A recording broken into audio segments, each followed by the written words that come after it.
The breathing room where we lay down the cape, exhale the pressure, and make space to just be. I'm Alicia, therapist and owner of Rooted and Rising Counseling and fellow Black woman learning to live life gently.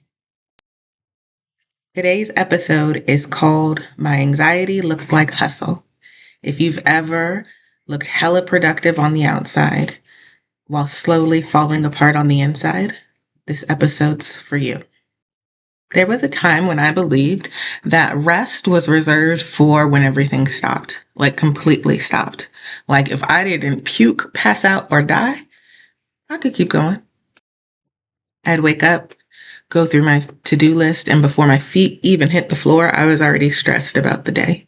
By 10, I was fighting off a headache and 3 emotional breakdowns. But I kept going because I was strong, because my coworkers and my students needed me, because I legit thought that if I didn't go to work, the building would burn down. Because in reality, I was scared of what would happen if I slowed down.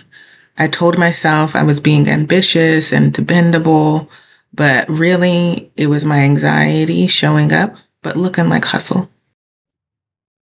For those of you who don't know, I haven't always been a therapist. There was a point in time where I was a teacher.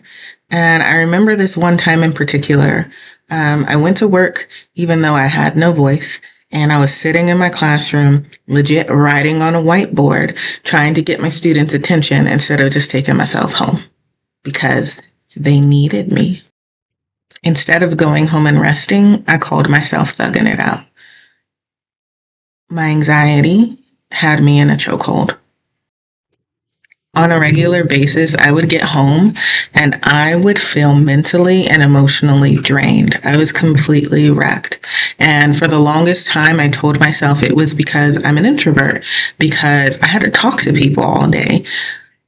It took until my husband told me to sit my ass down somewhere and that I needed to rest for me to finally realize that it wasn't dependability. It wasn't me being strong.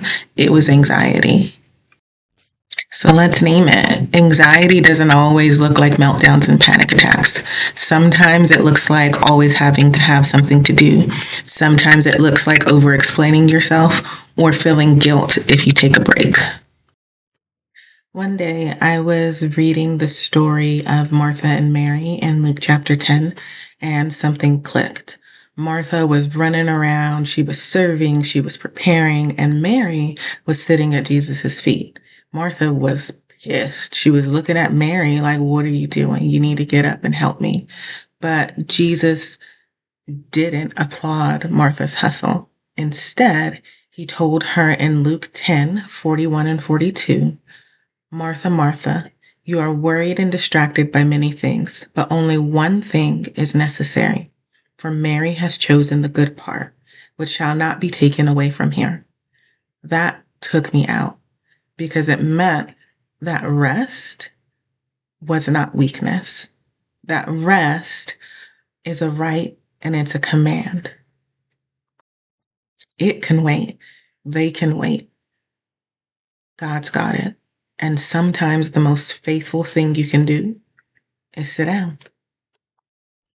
We are called to abide in him.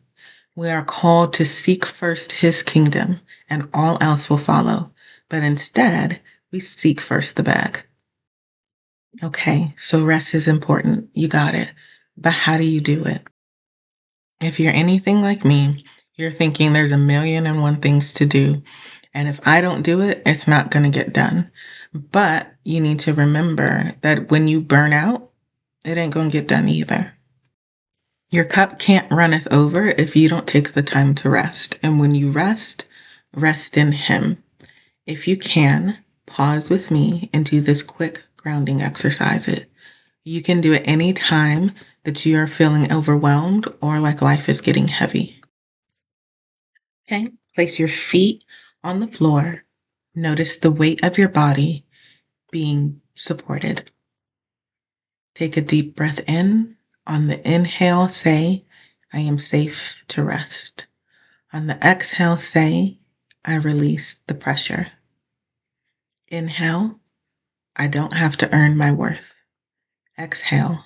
God already called me enough.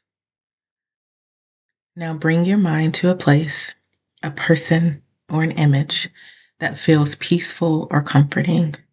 Maybe somewhere you've been before, or just something that makes you feel safe. Take one last easy breath while holding that image.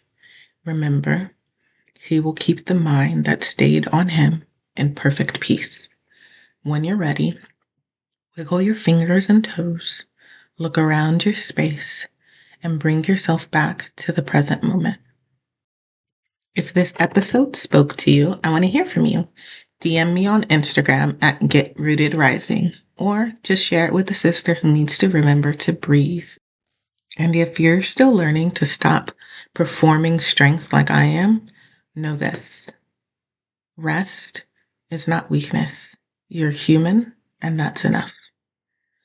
Next week, we're holding space for another conversation that helps you breathe, reflect, and heal.